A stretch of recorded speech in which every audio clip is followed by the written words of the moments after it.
deep and devastating impacts to Canadians. I want to also begin by acknowledging the family of Hardeep Singh Nijjar, the family who's now learning that the loss of their loved one was potentially directly related to Indian government involvement. I spoke with Hardeep Singh Nijjar's son, and I could hear the pain of that loss in his voice. And I can only imagine how much more painful it is going to be knowing of this potential connection. On a personal reflection, I want to share with you what this means to the Sikh community.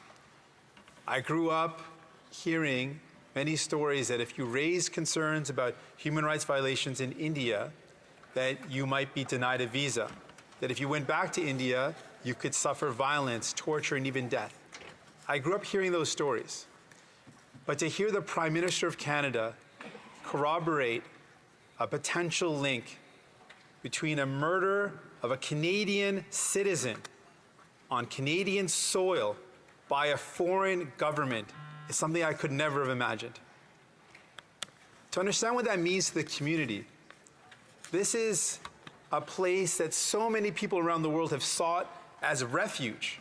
People have fled persecution in their home countries, where they were threatened by torture and violence and death, to come to Canada as a beacon of safety, a place where you could be safe, free from violence, be able to speak your thoughts, speak your mind, and not worry if you would wake up dead the next day or someone you loved would be tortured or killed. That safety and security that so many Canadians feel has now been rocked. It has been shocked and it's been destabilized. I want to send a message directly to activists across our country who have fled persecution, who speak truth to power, knowing of the real dire consequences to themselves and potentially their family. I want to speak directly to people of Indian descent who have come to Canada, who spoke justice and spoke truth to power, who challenged the oppressive practices of India, caste violence, violence against women, systemic abuse of minority communities, systemic abuse of the poor. I want to speak directly to those activists. Governments around the world are trying to silence you. The Indian government and the Modi government specifically is attempting to silence you. But truth cannot be silenced. Justice cannot and will not be silenced.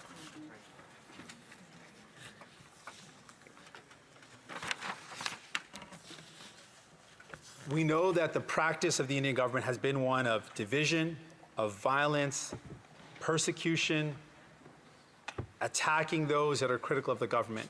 It is now an important time to send a clear message. As a democratic country, as a country that respects the rule of law, what will be our response?